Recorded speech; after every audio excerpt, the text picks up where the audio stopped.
Like I remember there were so many suicides in my school. I remember every year someone was dying, but no one ever said, oh, she was struggling with mental health issues, or it was just a thing that, oh, someone died and it was like, oh yeah, she committed suicide, but that was it. I think a topic that has become more and more spoken about, which is amazing, is mental health. And I'd love to start the conversation with you guys about how important you think it is. And what kind of upbringing did you have? Was it important for you as a child to talk about it with your family and friends? I think growing up for me, like mental health wasn't really a thing, didn't really like exist in my household at all. And I think it's the same with like many like Nigerian and African households. Like loads of Nigerians would be like, no, that's a white people thing. I was going through, like I wasn't ever clinically diagnosed, but like I thought I was going through like a little bit of depression, and I remember I was losing so much weight, I wasn't eating, and my mum could see it, like she could feel it, but she never wanted to name it. She was just saying, oh, she's just not eating. So she was like, we're gonna take you to the GP and we're just gonna get you some like eating tablets or like appetite suppressors, not suppressors, boosters and stuff like that. The minute my mom heard that, she didn't want to believe it. She was like, what do you have to be depressed about? You're so young, like what are you thinking about?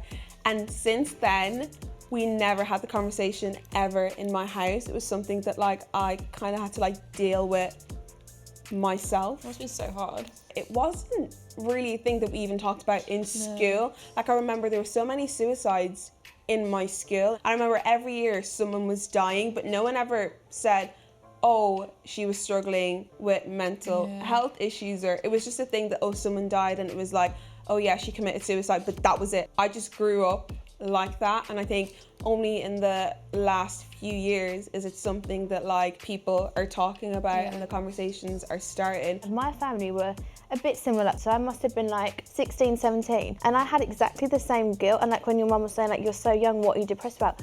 I felt the same. All I know is that I just felt like this dark cloud was like on me. I wasn't happy, I wasn't sad, I just felt nothing, and it was an effort to like get out of bed. But in the back of my mind, I was like, I don't want to say anything to my mum, or I don't want to say anything to go and ask for help, because nothing traumatic's happened to me in my life. Everything on the checklist that you think would make you happy should have been making me happy. And I remember the first therapy session was so hard because I just felt so much guilt, and just like, you're allowed to feel like this, it's so normal. It's only because it wasn't spoken about that I was like, oh. Like the brain is so important and we're just disregarding it. If you're not right mentally in your head, how can you do anything else in life? My parents did actually speak to me about it quite a lot. Like it was quite an open thing when I was a kid. My mum suffered, my nan suffered, so I was like, well, here I go.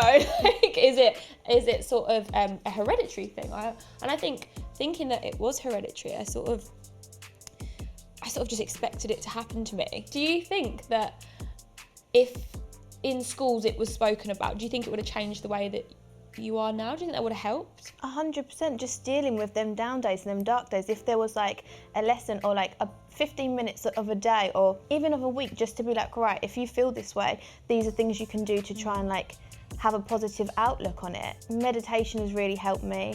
And just self-love, like practicing things. Like my biggest thing I found out through therapy was that I speak to myself negatively. So if they taught you how to deal with that and just really love yourself, because again, being British, you're not taught to love yourself. We're not. And we really do need to. Self-love is when I feel my happiest. What was therapy like? Because when I went and got diagnosed to the doctors, they literally like fobbed me off with antidepressants straight away. And I was just so scared to come off them in case like coming off them would just ignite all that numbness. Did you ever go to therapy? Or I started when I came out of the villa. It was like my first therapy session, and it was probably one of the most useful things I've ever done, because I've always just like kept it in. So when like you actually get to sit down and speak to someone about how you truly feel, I don't know, it just like lifts this like weight off your shoulders, and you feel like, okay, I've reset, and I can go and like approach the situation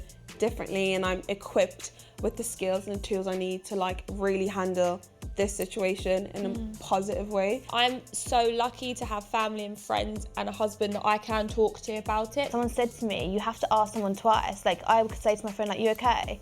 And they're like, yeah. But if you're like, no, are you really okay? Like, sometimes that's all someone needs, is just to be asked twice and know that you're there. I think the best way to probably deal with it is speaking to people and speaking to like close friends, because I think sometimes you feel like you don't want to like burden anyone with like your problems, and like I think there's this idea that you think that like no one will get it, but you'd be so surprised how understanding people can be. If you feel like you don't want to burden someone, there is a lot of amazing charities out there that do support you, like Samaritans. They have a 24-hour helpline. Look at us, we've all sat here, we've like met each other, and like we've all had an experience with mental health, so I think it is so much more common than people realise.